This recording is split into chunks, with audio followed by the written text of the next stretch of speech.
What the fuck is up, you glorious bastards? You wanted to know about Egypt, right? That's right. Not just the pyramids and all that other touristy bullshit, but like the real deal. Yeah. The good, the bad, and the holy shit, how is that even possible stuff? It's a wild ride. So buckle the fuck up, Buttercup, because we're going deeper than a goddamn Tomb Raider on this one. Deeper than a Tomb Raider, that's for sure. Egypt's history makes a Tarantino flick look like a children's tea party. Damn straight. Bro. We've got articles, research papers, even some first-hand accounts that'll make your asshole pucker. We're talking about a country that's more fucked up than a football bat after a prison riot. Resilient, you might say. It's seen empires rise and fall, plagues, invasions, revolutions, you name it. And through it all, there's this thread of continuity, this sense of history that permeates everything. Yeah, well, that history is about to get shoved up your ass sideways because we're going to dissect it like a goddamn frog in biology class. And to help us make sense of this clusterfuck, we've got a real badass in the house.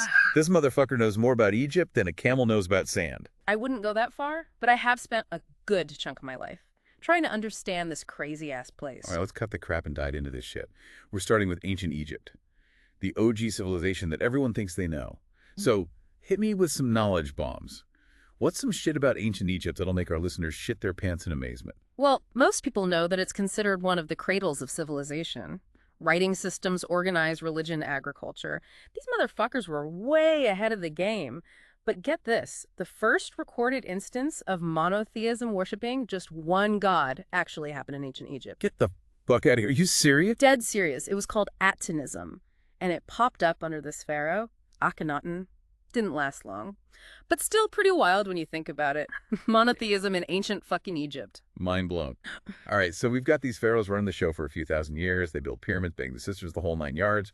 But then what happens? How does this whole empire go tits up? Well, like any empire, it eventually starts to crack. Internal squabbles, pressure from outside forces. It's the same old song and dance. The last native pharaoh, King Nectanebo II, gets his ass handed to him in 343 BC by the Persians. That's the end of the pharaonic era. And Egypt becomes a Persian plaything. Persians. Talk about adding insult to injury. So no more pharaohs. Just a bunch of Persian ass hats calling the shots. Pretty much. But hold on, because the story doesn't end there. After the Persians, you've got Alexander the Great stomping in with his Greek buddies. He conquers Egypt. And after he kicks the mucket, one of his generals, Ptolemy Soter, sets up shop and starts the Ptolemaic dynasty. This is like a goddamn game of musical chairs with empires. So where the hell does Cleopatra fit into all of this? She wasn't shacking up with a Persian, was she? Cleopatra VII was the last ruler of the Ptolemaic kingdom. She's a legendary figure, known for her love affairs with Julius Caesar and Mark Antony, which weren't exactly Persian princes. After they both died, she was pretty much forced to kill herself. And that's when the Romans swooped in and said, all right, party's over. This place is ours now. So Egypt goes from pharaohs to Persians to Greeks to Romans. Is anyone keeping track? It's enough to make your head spin faster than a goddamn Beyblade. And we're just getting started. Around this time, Christianity starts spreading through Egypt, and it becomes a major center for the early Christians. But then you got the Romans, who weren't exactly known for their tolerance. They persecuted the shit out of Egyptian Christians, especially under Emperor Diocletian. That motherfucker was a real dick. Yeah, religious persecution. Fun times. So, Romans are running the show, persecuting Christians. What happens next in this parade of assholes? Hold on tight, because here come the Arabs. They conquer Egypt in the 7th century, kick out the Romans, establish Islam as the dominant religion, and set up a new capital city called Fustat. Another new capital? These guys moved around more than a goddamn nomad. What the hell happened to Fustat? Burned to the ground during the Crusades, just another Tuesday in the Middle Ages. Jesus Christ, this is like a goddamn dumpster fire of history. So we've got Islam established a new capital. What fresh hell awaits us in the next chapter of this Egyptian shit show? Well, for the next few centuries, it's basically a revolving door of dynasties. The Tulunids, the Ikhshidids, the Fatimids, they all take their turn running the show with varying degrees of success and brutality. So basically more of the same old bullshit. But wait a minute. Didn't something seriously fucked up happen in the 14th century? I'm talking about some next level shit. Something that would make even the most hardened Egyptian ruler shit their pants. Ah, you're talking about the Black Death. The plague. Holy shit, that's right. How badly did that fuck up Egypt? We're talking about a disease that wiped out like a third of Europe, right? Yeah, the Black Death was no joke. It ripped through Egypt like a fart through a silk scarf, wiping out an estimated 40% of the population. Imagine the chaos, the fear, the stench of death everywhere. It wasn't a good time to be alive, that's for sure. Fuck, man. That's some apocalyptic shit right there. Hmm. Makes all the political backstabbing seem pretty petty in comparison, huh? So we've got ancient Egypt, a bunch of empires taking turns screwing the place over, and now a goddamn plague. What could possibly happen next? Well, buckle up, Buttercup, because shit's about to get even wilder. Okay. Next up, we've got the Ottomans. Those badass motherfuckers from Turkey and a little French dude with a Napoleon complex. Sounds like a party. Okay, you glorious bastards, get ready for some seriously mind-blowing shit. Yeah. We're talking about Napoleon's failed invasion, the rise of modern Egypt, and a dude named Muhammad Ali who wasn't even fucking Egyptian. Hold on to your hats because it's about to get bumpy.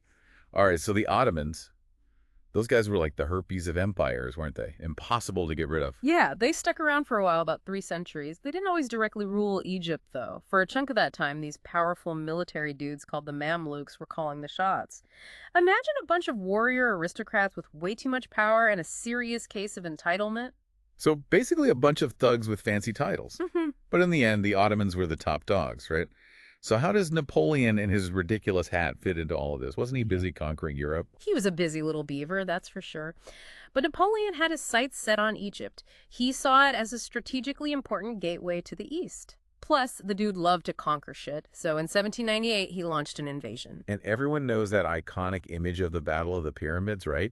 French soldiers charging against the backdrop of those ancient wonders. Yeah. What a scene. Yeah, great for a painting, not so great for Napoleon. He got his ass handed to him by the British. Turns out even a military genius can underestimate the power of a good naval blockade. That karma's a bitch, ain't it? So the Ottomans are still hanging around. Napoleon's licking his wounds back in France. Yeah. Who comes next in this Egyptian power struggle? This is where it gets really interesting. Enter Muhammad Ali, this Albanian dude who was part of the Ottoman forces sent to kick Napoleon's ass. Wait, Albanian. Not even Egyptian. What the fuck? Nope, not Egyptian at all. But after all the chaos with the French invasion, he sees an opportunity and grabs it by the balls. He seizes power in Egypt and establishes a dynasty that lasts for over a century. And get this guy was a reformer. Modernized the army, boosted the economy, even tried to industrialize the damn place. He's considered the father of modern Egypt. So this Albanian dude waltzes in and reshapes the entire country. Talk about an overachiever. He definitely made his mark. And one of his biggest projects was the Suez Canal. You know that little shortcut between the Mediterranean and the Red Sea? Saves ships a shitload of time and money. Oh yeah, the Suez Canal. That thing's a cash cow. Every ship in the world wants to use it. Exactly. But building it wasn't cheap. The Egyptians had to borrow a shit ton of money from European banks, which led to, you guessed it, foreign control. Those sneaky bastards, I can see where this is going. Yep, the British saw their chance and swooped in, basically taking over financial control of the country. It was all very polite and civilized, of course, but it boiled down to the British calling the shots. So Egypt's basically a puppet state dancing to the tune of the British Empire. What did the Egyptians think about that? I bet they weren't too happy. They weren't thrilled, to say the least. Yes. Nationalist sentiment was brewing. And this political party, the Waft Party, was gaining popularity. They were all about independence and kicking the British out. There was a huge revolution in 1919, protests, riots, the whole 9 yards. People power, baby. Mm. Did it work? Did they manage to kick the British to the curb? Well, the British eventually granted Egypt nominal independence in 1922, but of course there was a catch. They still controlled the Suez Canal, that sweet, sweet source of revenue. Typical give with one hand, take with the other. So Egypt's technically independent, but not really. What happens next in the saga? Well, King Farouk ascends to the throne. He was, how shall we say, not exactly the sharpest tool in the shed. He was seen as corrupt, out of touch, and more interested in partying than actually governing. Sounds like my kind of guy. But probably not the best qualities for a king, right? Yeah. Not exactly a recipe for a successful reign. Meanwhile, World War II breaks out, and Egypt gets dragged into the mess, mainly because of the Suez Canal. The British were determined to keep that thing open for their ships. Smart move, strategically speaking. But I bet the Egyptians weren't too happy about being pawns in another European war. You got that right. After the war, resentment toward the British and King Farouk just kept growing. And then came the 1948 Arab-Israeli War, which was a total disaster for Egypt. That didn't exactly help Farouk's popularity, I imagine. Not at all. The Waft Party was calling for his head, anti-monarchy sentiment was on the rise, and the whole country was a powder keg waiting to explode. And explode it did in 1952 with the Black Saturday riots. Holy shit. What the hell sparked that? It was a perfect storm of frustration, anger at the British, disgust at Farouk's incompetence and economic hardship. People were at their breaking point. and they finally snapped. Sounds like a recipe for revolution. And that's exactly what happened. Later that year, a group of military officers calling themselves the Free Officers Movement staged a coup d'etat.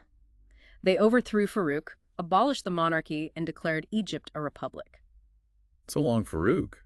Didn't some dude named Nasser come to power after that? Yep, Gamal Abdel Nasser. He was one of the leaders of the Free Officers Movement, and he quickly became the most powerful man in Egypt. He was charismatic, a staunch nationalist, and a hero to the Arab world. Sounds like a rock star. He was pretty damn popular, at least for a while. He finally kicked the British out for good, nationalized the Suez Canal. I bet that pissed off the West. Taking control of their precious canal, that's a big middle finger to the old powers. Oh yeah, they were furious. It led to the Suez Crisis in 1956, with Israel, France, and Britain teaming up to try and take back the canal. 3 against 1. Talk about a fucking gang squad. Yeah, not exactly a fair fight. But they underestimated Nasser. He managed to rally international support, and both the U.S. and the Soviet Union stepped in to stop the fighting. The superpowers played referee. Can you believe that shit? That's wild. So Nasser comes out on top. He must have been riding high after that. His popularity soared. He became the symbol of Arab defiance against the West. He even tried to merge Egypt with Syria, creating the United Arab Republic. Talk about ambition. Merging countries. That's some next level shit right there. Did it work? Nah, it didn't last. Syria pulled out after a few years. But Nasser kept pushing his vision of a strong, independent Egypt. He implemented land reforms, invested in education and healthcare, and built the Aswan Dam, a massive project that was supposed to transform the country. Sounds like he was trying to do a lot of good, but wasn't he also a bit of a dictator? I mean, you don't stay in power that long without cracking a few skulls, right? There's no denying that. He crushed dissent-restricted freedoms and ruled with an iron fist. But he was also genuinely popular with a lot of Egyptians, especially the poor and working class who benefited from his social programs. So a complicated legacy. A dictator who did some good things. That's Egypt in a nutshell, I guess. Pretty much. He died in 1970, and his successor, Anwar Sadat, had a very different vision for Egypt. Okay, let's talk about Sadat. What did this dude bring to the table? Well, he completely flipped Egypt's foreign policy. He dumped the Soviets, got cozy with the Americans, and made peace with Israel. Peace with Israel. After all that fighting and bloodshed, that must have been a controversial as fuck move. It was a total bombshell. It got Egypt kicked out of the Arab League and made Sadat a target for extremists. He was assassinated in 1981. Damn, talk about political drama. So what happened after Sadat got taken out? Who stepped up to fill the power vacuum? His vice president, Hosni Mubarak, took over. And this dude ruled for a long, long time. 30 years. That's longer than some marriages. 30 years? Yeah. What was his deal? Was he a reformer, a tyrant, or somewhere in between? Mubarak was all about stability and control. He kept the peace with Israel, maintained his grip on power, and basically kept Egypt out of the headlines for a few decades. Until 2011, right? The Arab Spring? That shit was wild. Exactly. And Mubarak's regime, like a lot of others in the region, got rocked by mass protests. People were fed up with corruption, poverty, and the lack of freedom. They wanted change, and they wanted it now. So what happened? Did Mubarak step down? Did he cling to power like a stubborn shit stain on a white t-shirt? He tried to hang on, but the pressure was too much. After weeks of protests, he was forced to resign and flee the country. It was a moment of euphoria for many Egyptians who felt like they were finally taking back their country. Power to the people. Yeah. So what happened next? Did Egypt become a democracy? Did all that struggle and sacrifice actually lead to a brighter future? Well, that's where things get messy. There was a period of political turmoil. Elections, coups, protests, more protests. It was a roller coaster ride, and it's not over yet. Sounds about right for the Middle East. So where does Egypt stand today? What's the situation like? Is it all sunshine and pyramids, or is there some dark shit lurking beneath the surface? That's a whole other can of worms. We're talking water stress, a population explosion, economic struggles, and human rights violations that would make your hair stand on end. Damn, not exactly a happy ending. All right, you glorious bastards, hold on to your butts. Because we're about to dive into the shitstorm that is modern Egypt. We're talking water shortages, overcrowding, and a whole lot of political fuckery. Don't go anywhere. All right, motherfuckers, let's get real for a second. We've journeyed through ancient Egypt, watched empires rise and fall like a goddamn stripper's thong, witnessed revolutions, and dodged a plague or two. Now it's time to face the music and talk about the clusterfuck that is modern Egypt. First up, this whole water stress thing. What's the deal with that? Is it really as bad as they say? It's pretty fucking bad. Egypt's always been a desert country, relying on the Nile River like a lifeline. But now they've got over 100 million people crammed into this relatively small area. That's a lot of thirsty mouths to feed. Crowded as a mosh pit at a Metallica concert, I bet. And the Nile's just not keeping up. So not enough water to go around? Is that the bottom line? Pretty much the Nile is their main water source. But it's getting stretched thinner than a supermodel's patience at a buffet. Plus, climate change is fucking with rainfall patterns, making things even worse. It's a recipe for disaster, and the clock is ticking. Damn, that's some scary shit. So what are these brilliant minds doing about it? Are they just sitting around scratching their asses, or are they actually trying to solve this water crisis? They're not completely clueless. Yeah. They're trying to conserve water, improve irrigation, and even desalinate seawater, but it's an uphill battle. And it's costing them a shitload of money. I bet. So we got a water crisis, a population explosion that would make a rabbit blush. What about the economy? Is it as fucked as everything else, or is there a glimmer of hope in that department? Let's just say it's not exactly a booming economy. They rely heavily on tourism, which is about as stable as a drunk tightrope walker. One pandemic terrorist attack or political upheaval, Yeah, tourists are fickle as fuck. I see a little trouble brewing. and the whole thing goes tits up. Not exactly a recipe for economic stability. It's exactly. They're trying to diversify, but it's slow going. On top of that, they've got high unemployment, poverty, all the usual suspects when it comes to economic woes. It's a tough situation, no doubt about it. So it's not all sunshining pyramids, huh? More like sandstorms and unemployment lines. All right, let's get down to the nitty-gritty. Human rights. What's the deal with that in modern Egypt? Are we talking about minor infractions or some seriously fucked up shit? Let's just say they've got some work to do. Freedom of speech is pretty much a joke. Journalists get harassed, activists get thrown in jail. It's the classic dictator's playbook. So if you criticize the government, you can expect a midnight knock on the door and a one-way ticket to a dingy prison cell. Sounds delightful. Pretty much. And we're not even talking about the torture, extrajudicial killings. That shit's happening too. It's a dark underbelly to this whole cradle of civilization thing. Damn, it's fucked up. So Egypt, a land of ancient wonders, political turmoil and human rights violations. Sounds like a fun place to visit. It's a complex country, that's for sure. A mix of beauty and brutality, progress and repression. It's a microcosm of human history, really. All the good, the bad, and the downright ugly. Well, you glorious bastards. There you have it. A deep dive into the fascinating and fucked up world of Egypt. We've covered everything from pharaohs to plagues to modern-day political fuckery. It's been a wild ride, but hopefully you learned a thing or two along the way. Now go forth and spread the knowledge. Tell your friends, tell your enemies, tell your goddamn cat. Egypt is a place that will blow your mind and break your heart all at the same time. And don't forget to keep learning. The more you dig, the more you realize how much you don't know. That's the beauty of history. It's a never-ending journey of discovery. Well said, my friend. All right, you glorious bastards. That's it for this deep dive. We'll catch you on the flip side. Peace out.